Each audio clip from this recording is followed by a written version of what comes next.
पुरुषांना ना लग्नानंतर हा रोल प्ले करणं महत्त्वाचं आहे, की आपण टर्पेंटाईल सारखं आहे. आपण मिक्सर म्हणून वापरलं गेलं पाहिजे. कारण का 2 वेगळे मीडियम्स एकत्र येणार आहेत. हं, हं, त्याच्यातलं हं. मिक्सर म्हणून वापरलं कारण आईच्या एक्स्पेक्टेशन तिच्या काळानुसार असणार आहे, तिच्या अगदीच. जडणघडणीनुसार असणार आहे. आपण एका वेगळ्या काळातून येतो. आपली बायको एका वेगळ्या कल्चरमधनं येते, वेगळ्या काळातून येते.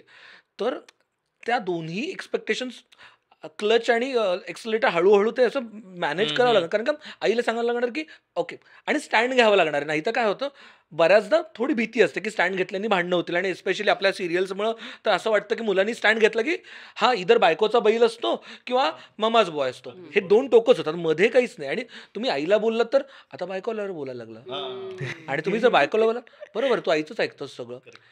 हे न होण्यासाठी मला असं वाटतं, की तो काय म्हणजे मी माझ्या बाबतीत मी केलं, की बाबा ऐका ना, आपण एकच घर आहोत. हं. माझ्याकडनं चुका होणार आहेत, तुमच्याकडनं चुका होणार आहेत, तिच्याकडनं चुका होणार आहेत. आपण ब्लेम गेम न करता, की हिच्यामुळे झालं म्हणजे आपण सांगा काही हं. चुकलं तर सांगा, की ही आमची इच्छा आहे, तुमच्याकडनं होणार आहे का? कारण खूप छोट्या-छोट्या गोष्टीपासून म्हणजे अगदी छोटं देवपूजा असेल, हं. आज कुठला सण आहे, साडी घालणं असेल, काय खाणं असेल, ह्या खाण्याच्या पद्धती. तनुजा अजिबात तिखट खात नव्हती आणि आमच्या घरी फक्त तिखट खातात. तो तर एक वेगळाच चॅप्टर असतो खाण्याची पद्धत. ह्या सगळ्या गोष्टी मला मॅनेज करायला थँकफुली तुम्ही जसं आधी बोलला तसं मी थोडंसं इंटेंट लक्षात असल्यामुळे तुम्ही कसं केलं? कारण हं. नाही मला एक मी पण माझ्या मित्रांची उदाहरणं काही बघितली होती, की प्रॉब्लेम असा होतो, की जेव्हा कॉन्फ्लिक्ट सिच्युएशन तयार होते, तेव्हा डायरेक्ट तटस्थ होतात मुलं. न्यूट्रल. तुम्ही स्टँडच गोंधळ घेत नाही. घाला. स्टँडच कारण मी घ्यायचा. कसं कारण स्टँड काय घ्यायचा हेच कळत नाही. आई आहे, हं. बायको आहे.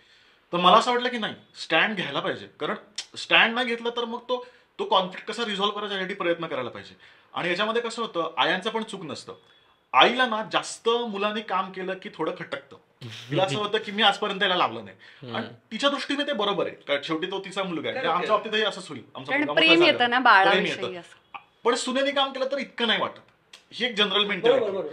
तर इथे मुलाचा रोल येतो, की तुम्ही ग्लोरीफाय करायला पाहिजे तिचं काम. की नाही गरज आहे मी काम करण्याची. हे सतत पटवून दिलं गेलं पाहिजे असं मला वाटतं. ती हं. पॉवरची फिल्म मधला जो राजेश खन्नाचा रोल आहे ना, क्या बात है. तो थोडासा तुम्हाला करावा लागतो. व्हेरी की नाईस. दोन्हीकडे जाऊन तुम्ही ते सांगितलं पाहिजे, की नाही ती खूप काम करत होती काल, त्यामुळे मी हे करणं गरजेचं आहे. हे काहीच नाही माझ्यासाठी. अशा पद्धतीने केल्यानंतर हळूहळू मग त्या म्हणतात ना, तुम्ही त्या गोष्टी थोड्याशा चांगल्या पद्धतीने न्यूट्रल करता. पण एक आहे, स्टँड हा घ्यायलाच पाहिजे.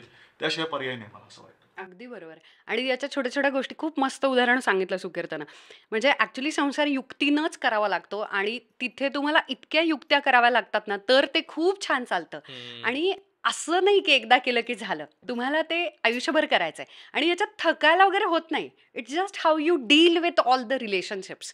तर मला अजून आठवतंय की आणि काय होतं इश्यू, आता मी सगळ्यांचेच रोल्स पण सांगते, पण एक सुकीर्तचं उदाहरण, समजा मुलगा घरातून बाहेर पडतोय, हां? आता नवीन लग्न झालंय, ओके. तुम्हाला जवळ घ्यायचं असतं, बायको असते, बेडरूममधून तुम्ही हॉल आणि मग चप्पल घालून किंवा शूज घालून बाहेर पडता. तर तुम्ही आत्तापर्यंत आई-बाबांना बाय म्हणता आणि निघून जाता. लग्न झाल्यानंतर एक्स्ट्रीम काय होतं, की तुम्ही फक्त बायकोला बाय म्हणायचं आणि निघून जायचं. हं. सुकीर्त यायचा, मला बाय म्हणायचा, बाबा येतो म्हणायचा, सांगायचा, आईची दखल घ्यायचा, आईला पण, "आई येतो गं, चल बाय." आईला काय वाटणार, काकूंना काय वाटणार? अजूनही विचारल्याशिवाय जात नाही.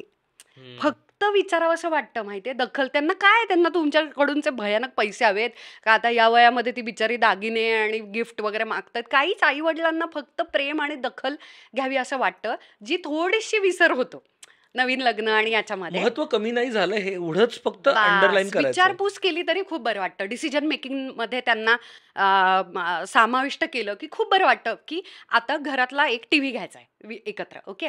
आणि तो टीव्ही घेताना हां, आईला काय कळतं टीव्हीतलं? 62 इंची घ्यायचा का 42? असं नाही. तिला कसं वाटतंय का तुला आई? आपण हे घेणार आहोत, हे चाललंय आपलं.